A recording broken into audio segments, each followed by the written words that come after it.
seja bem-vindo de volta ao curso de Employer Branding para estrategistas de RH. Eu sou a Raquel e a gente vai continuar falando aqui sobre as 4 áreas que eu coloquei lá no comecinho, que são os pilares do EVP. Então, nesse pilar aqui, a gente vai tratar do tema desenvolvimento e nesse slide específico, no próximo, eu te convido a já ir pensando aí sobre o que a sua empresa pratica aqui desses pilares do EVP nessa parte de desenvolvimento, né? Então, aqui, bem-vindo de volta. Esse é o nosso módulo 4. Vamos seguir aqui, então, falando sobre esses pilares do EVP para sua marca empregadora ser bem-sucedida. Nesse quesito aqui do desenvolvimento, eu quero que você olhe aqui para esse quadro e pense sobre o que a sua empresa pratica, sobre o que você tem oferecido aí para os seus colaboradores, né, para construir a sua Employee Value Proposition, que é a sua proposta de valor ao empregado, e se ela tem praticado um bom pacote de remuneração, para a gente começar, se ela respeita a questão da CCT, que é a Convenção Coletiva da categoria de trabalho, né, do seu segmento, os PCCS, que são o seu plano de cargo, carreiras e salários, se você tem um aí na sua empresa, se os benefícios são relevantes, que a gente já falou sobre isso lá no comecinho, naquele módulo que a gente fez a pesquisa de benefícios dentro da sua empresa. Se essa remuneração, né, dentro do pacote de remuneração, se ela é compatível com o que o mercado tem aplicado aí para a sua categoria, para o seu segmento, né? Então, para isso a gente precisa respeitar bastante as questões ali do que está sendo tratado na CCT, nessa convenção coletiva reconhece esse valor, se está tudo adequado, né? E a parte de bônus e participações, se a sua empresa já tem algum programa, se não, tem muitas CCTs, inclusive, que trazem isso como obrigatoriedade, né? E o plano de cargos e salários é você que constrói, né? Então, se a sua empresa ainda não tem, talvez seja a hora de você começar a pensar aqui, né, nesse quesito para o desenvolvimento aqui. Antes de mais nada, né, para a gente pensar o que é EVP é tudo que a empresa oferece, né? Tudo isso aqui que eu trouxe, tudo que ela oferece para os seus colaboradores, em troca, né, em retorno das horas de dedicação e do trabalho que esse colaborador está dedicando ali dentro da empresa, né, no trabalho realizado. Então, aqui eu vou falar desse básico, que pode parecer óbvio, né, porque tem muitas empresas que fazem muito mais do que o básico aqui em EVP, mas o óbvio também precisa ser dito, né? Principalmente a gente que é da RH, a gente sabe que a gente sempre precisa falar o que parece óbvio para as outras pessoas, porque às vezes ele não está tão óbvio assim, né? Então, tem itens aqui que a gente vai falar nesse módulo que ele só pode ser pensado e construído, né, pelos profissionais de RH. Então, é por isso que esse curso trata sobre EVP, principalmente, né, e que esse é o nosso diferencial como profissionais de RH que trabalham com Employer Branding, né? E como que essa comunicação toda que a gente faz com o setor de comunicação, porque ele não consegue fazer, né? Ele não é o profissional mais apto para realizar e para cuidar desses itens aqui que a gente trouxe como EVP. Então, isso aqui é o nosso ouro, né? Como profissional de RH que atua com marca empregadora, né? Então, aqui que a gente pode fazer a diferença como estrategista de RH, né, fazer diferença na sua carreira, inclusive, né, no que você sabe fazer, no que você almeja, até onde você quer chegar, né, por que você está fazendo aqui esse curso. E aí, através dessa visão, dessa atuação mais estratégica, você vai cuidar melhor aí do RH para sua marca empregadora ser uma marca de sucesso. Então, por que antes de pensar em qualquer estratégia de comunicação para eventos, né, para employer branding, para pirotecnia toda que a gente sabe que está envolvida quando a gente fala em marca empregadora, a gente deve se concentrar inicialmente aqui, nesses itens, né, nesse pacote de remuneração que é ofertado pela sua empresa. E se você conhece todos esses itens e o que dessa caixinha aqui assinala aí o que já tem, o que está faltando, implementar. Ok, então aqui no próximo slide, sobre as recompensas, eu quero que você reflita aí e pense essas duas coisas, né? As recompensas que estão apresentadas pela empresa, né, pela sua empresa, que são ofertadas hoje para os colaboradores, elas estão alinhadas com o mercado de trabalho, com o que a gente falou ali sobre estar alinhado com o que o mercado pratica, com o que a sua região pratica, né, para aquele cargo, para aquele departamento, para o segmento da sua empresa. E 2, se os benefícios são, de fato, capazes de beneficiar os funcionários, né? A gente já falou lá na parte de diagnóstico sobre a importância da gente conhecer a persona para a gente dar os benefícios certos, benefícios que as pessoas utilizem, né? Eu até trouxe um exemplo de uma empresa que acreditava que tinha um benefício super adequado, mas ele não estava sendo utilizado pelos colaboradores.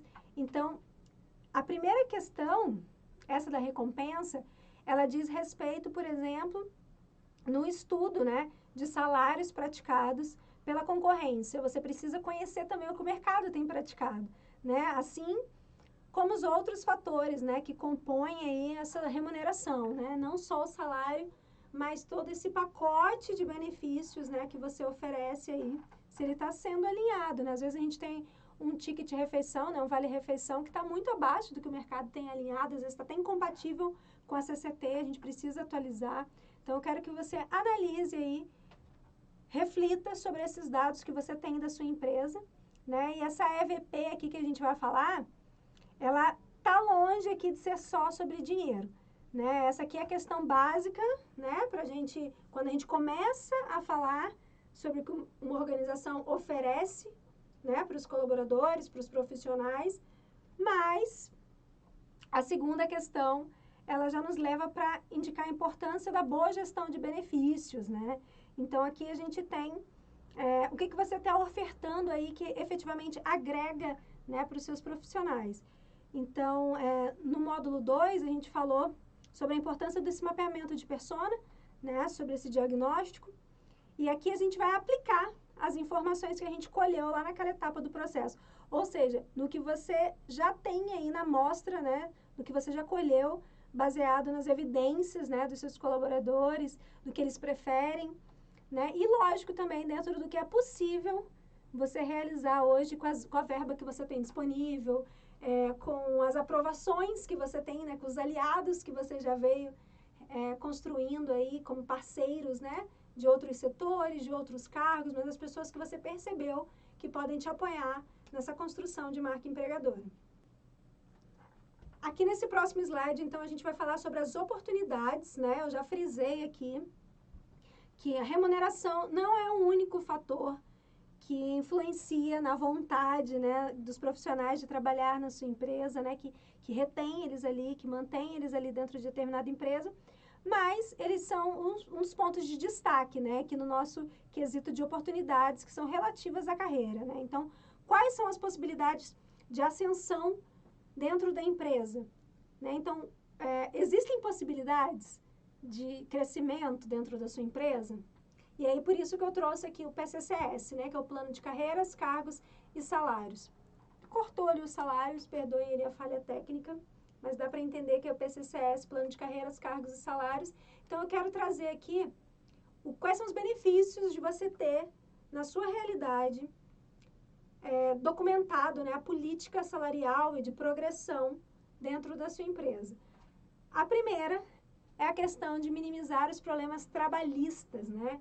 Isso aumenta a segurança jurídica da sua empresa. Então, se eu pensar aqui que você pode estar em uma empresa de pequeno porte, que uma indenização trabalhista pode ser muito alta e pode falir, pode quebrar a sua empresa, aqui você minimiza esse risco, né? Você evita esse tipo de problema à medida que você documenta quais são as possibilidades de salário, de progressão, equipara um cargo com o outro de acordo com as tarefas, né? Com as atribuições, com as responsabilidades de cada cargo.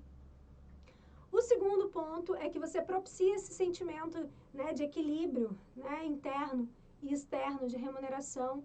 Então, quando você monta um plano de cargos e salários, você tem mapeado o que o mercado tem oferecido, então você consegue alinhar as expectativas das pessoas, né, à medida que ele faz parte do trabalho, já ter feito essa pesquisa prévia anteriormente. Você consegue também associar esse conceito, né, de remuneração aos resultados e à entrega, né, dependendo do plano que você tiver aí, você pode incluir ali pautas, né, tópicos que associem a bônus, a resultados de premiação, né, para associar esse conceito aqui de entrega e resultado financeiro também. A parte de otimizar a atração, né, retenção de talentos de forma consistente. Então, à medida que ele sabe para onde ele pode chegar em ascensão, ele fica ali, ele retém, porque ele sabe que ele é capaz de crescer ali dentro da empresa, né? Ele tem possibilidades de crescimento, de desenvolvimento e fornece os critérios também que são eficazes para aquela questão que a gente já falou sobre transparência, né? Então, se isso está acontecendo de forma justa, né? Essa gestão de cargos e evolução, ela acontece diante dos critérios que falam ali, de formação, de entrega, e aí você pode criar os critérios de acordo com o cenário que você está inserido, né? Esse senso de meritocracia, né? Que é fortalecido. Então, nós falamos bastante sobre esse senso de transparência, né, no módulo 3.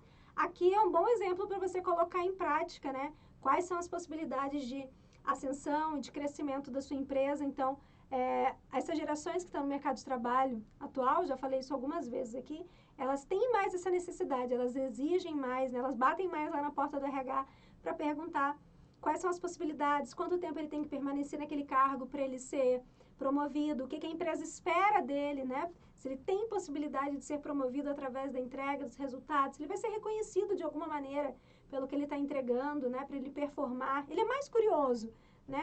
Para ter acesso a essas informações. E a gente precisa documentar essas regras, né? Você precisa escrever essas regras, é preciso tornar essas regras acessíveis também. Então, a linguagem que você está utilizando, ela precisa atingir todas as pessoas de todos os níveis da empresa, né?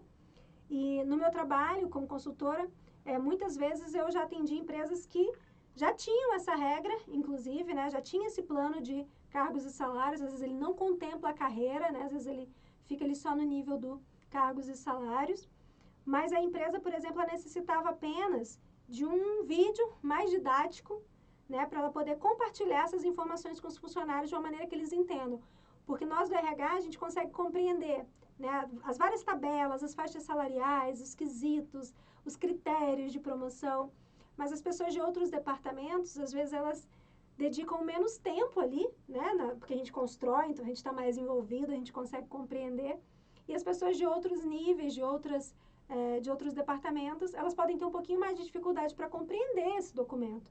Então, eu já fui contratada, inclusive, para fazer, alinhar isso com equipes de comunicação, como que essas informações iam ser passadas, transmitidas para os colaboradores de uma maneira mais didática, até lúdica, né, para que eles compreendessem e para que eles percebam que o documento existe, porque muitas vezes o documento já existe e ele não foi compartilhado, não foi explicado para os colaboradores. Então, se a sua empresa ainda não tem, é urgente que você tenha esse documento, né, se a sua situação de uma empresa que não possui um PCCS, eu te aconselho a começar por aqui, a construção da sua EVP, né? Então, se você não sabe como fazer, tudo bem, fala comigo, me chama nas redes, esse é um dos assuntos que eu mais atendo, inclusive, como mentora de RH, né? Apoiar o profissional a construir esse PCCS ou PCS, se você achar que a sua empresa não precisa contemplar a carreira nesse primeiro momento, tem diversas maneiras de fazer isso,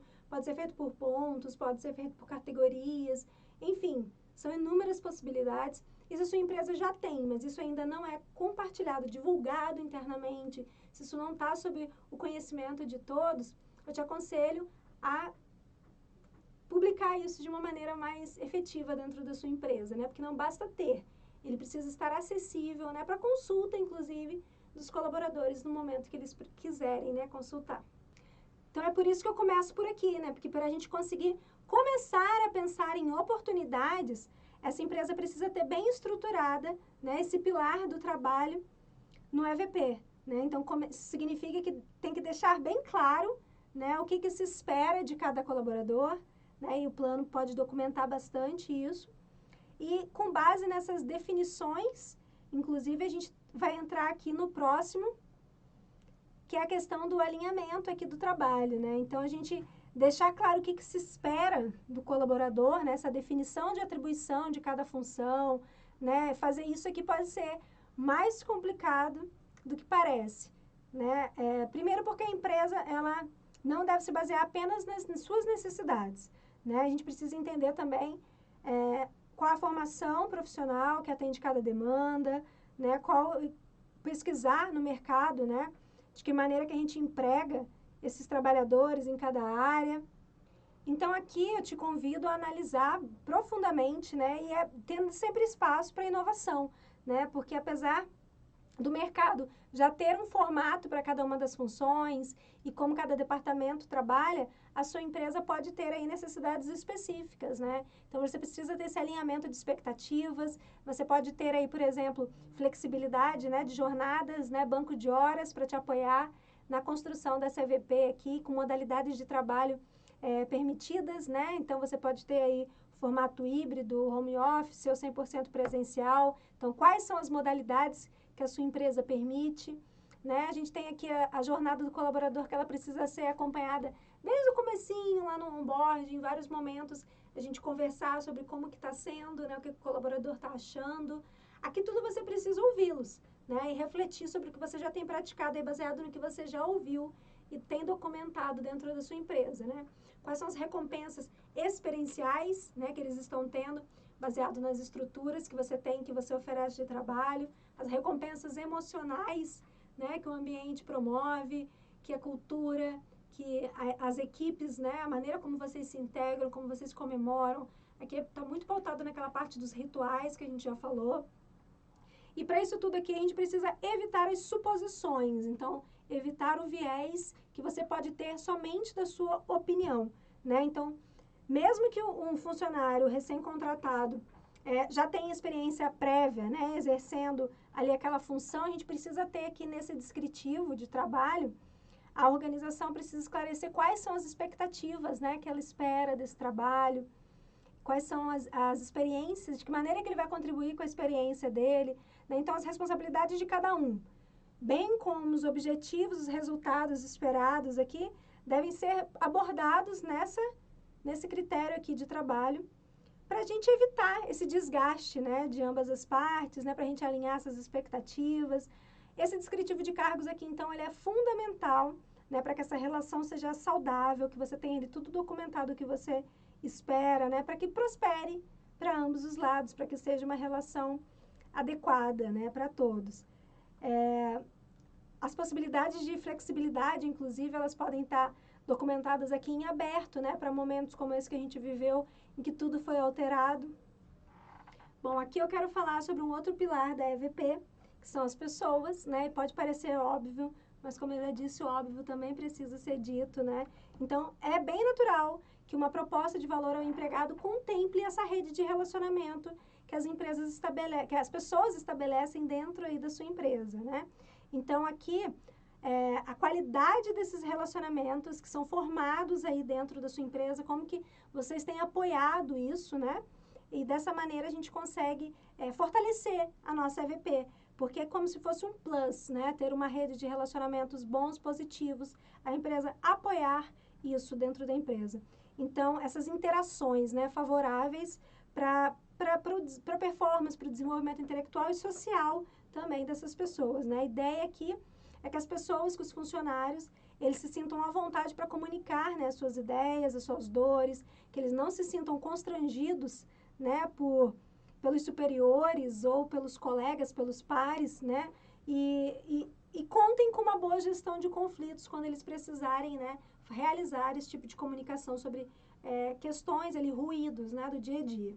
Então, eu trouxe aqui alguns aspectos que precisam ser levados em consideração, que você precisa refletir sobre como é que está aí dentro da sua empresa, na sua realidade, né?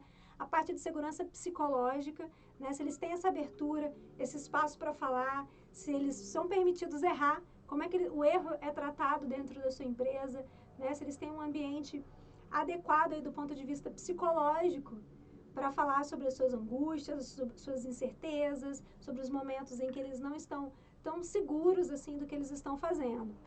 Se eles têm feedback constante, né, dessas lideranças, se esse feedback é construtivo, né, se está apoiando eles de alguma maneira, como esse feedback tem sido dado, né, se isso é individual, se isso está sendo falado na frente de todas as pessoas de uma maneira constrangedora. Então, reflita aí sobre isso, porque isso aqui é um aspecto muito importante. A parte de avaliação de desempenho. Sua empresa tem praticado avaliação de desempenho? Ela documenta ou ela fica no achismo se aquela pessoa performa bem ou não? Né? A gente falou um pouquinho sobre isso lá no começo, mas isso aqui é a maneira estruturada, né, que eu estou falando. sobre como esse desempenho individual ele tem sido abordado aí, né? Dentro de um período de tempo, né? Se são ciclos, a gente precisa documentar isso com o objetivo de melhorar o desempenho da empresa como um todo, né? Então, existem diversos métodos para a gente realizar essa avaliação de desempenho, né? Com ou sem ajuda de tecnologia. E aí a escolha depende do estilo, né? Da sua empresa, da maturidade profissional e dos profissionais também, da maturidade deles, né? Envolvidos. O plano de desenvolvimento individual, inclusive, vai partir dessa avaliação de desempenho, né? O ideal é que essa avaliação de desempenho, ela gere um plano de desenvolvimento individual para que a gente consiga nortear as ações que vão ser tomadas nos próximos passos da empresa, para a gente aperfeiçoar essas pessoas, né? Levantar necessidades de treinamento e não aplicar treinamento em vão, sem saber efetivamente o que cada colaborador precisa, o que cada setor precisa, né? O que a gente pode aperfeiçoar ali individualmente e no coletivo das equipes também, né? Então, aqui, esses 4 itens são muito importantes para a gente ter um ambiente adequado ali, né? Essa parte de segurança psicológica, então, é um senso, né? Que a sua equipe tem, que o coletivo tem, de que ele não vai se envergonhar, né? Diante de algum erro, de alguma informação que está sendo passada, que ninguém vai rejeitar, que ninguém vai punir essa pessoa, né? Por se pronunciar, por documentar alguma informação importante, algo que ele percebeu, ou um erro que ele tenha cometido, né? Esse ambiente de segurança psicológica que eu falo aqui, ele é para opiniões, para as ideias, né? Para as pessoas fazerem perguntas. E aí eu falei sobre caixinha de sugestões, né? Às vezes ajuda bastante aqui nesse quesito. É uma coisa tão simples, mas que as pessoas ficam mais abertas, mais livres para poder falar alguma coisa, né? Que elas não conseguem falar abertamente. Às vezes por uma barreira individual mesmo, né? Então, a gente precisa ter isso até documentado para poder, talvez seja uma coisa que a gente possa desenvolver lá no PDI, né? No Plano de Desenvolvimento Individual, para a gente gerar uma experiência realmente de aprendizado dentro da empresa, né? Que possibilite às pessoas esse desenvolvimento que a gente está tratando aqui nesse módulo. No próximo slide, eu trouxe aqui algumas sugestões, né? De tecnologias e plataformas que podem te apoiar aí, então, nessas avaliações de desempenho, né, para gerar esses PDIs. Então, essas são as mais conhecidas do mercado, né, as mais famosas, inclusive eu já trabalhei, e que podem fornecer aí essa parte de estrutura para você colher essas informações e mensurar e tabular elas com mais qualidade, mais eficiência e menos tempo também, né? Se a tua empresa ainda não pode fazer esse tipo de investimento, você tem que ver aí outras possibilidades. Se você quiser me perguntar, fico à disposição também para te falar quais são as possibilidades para você fazer isso no papel, né? Você vai lá e documenta. O importante é você ter métodos para colher, para documentar essas informações de desempenho e de como você pode desenvolver as pessoas através do que elas estão mostrando hoje, né? De desempenho. No próximo slide, então, aqui eu vou trazer o PDI, né? E eu trago, inclusive, um modelo, ó, tá ali o clipezinho de material complementar para você baixar, né? Para você aplicar aí na sua empresa, na sua realidade. Aqui, se você ainda não conhece essa estrutura de PDI, de Plano de Desenvolvimento Individual, você convida a pessoa para preencher junto com você, né? Quais são as ações, né? O que ela pretende, o que você, como empresa, pretende, gestor dela pretende, né? Que ela possa fazer nos próximos passos dela. Qual que é o prazo para essa pessoa fazer, né? Tomar essa ação. Quais são os indicadores do sucesso, porque também a gente precisa medir depois se essa ação foi executada, né? Qual que foi o sucesso dessa ação. E quais são os recursos e custos, né? Para cada uma dessas ações. Então, no modelo que eu coloquei lá, ele está, inclusive, em um formato com perguntas, né? Para te ajudar, para te orientar aí no preenchimento de cada uma dessas ações do PDI. É muito importante que você faça. E se a sua empresa ainda não te dá essa possibilidade de se desenvolver assim individualmente, eu te convido a fazer isso de maneira autônoma, né? Preencher o seu PDI aí individual, da sua carreira, dos próximos passos que você almeja, do que você está visando aí na sua carreira como RH. E se você precisar de ajuda, eu fico à disposição. Quero muito que você baixe esse material, né? Não esqueça de me falar aí o que você está achando, se ficou alguma dúvida, se tem algum tema aqui tratado nessa aula que você ainda não viu, que a sua empresa não pratica. Vou ficar muito feliz com a sua mensagem. Então, se precisar de ajuda aí para a implementação de algum desses temas, nesse módulo, não se acanhe em pedir a minha ajuda aqui, ou de pedir, de contar com algum mentor, né, de alguém que possa te apoiar a avançar aqui em todos esses temas que a gente trouxe nesse módulo. Um abraço e até o nosso próximo módulo.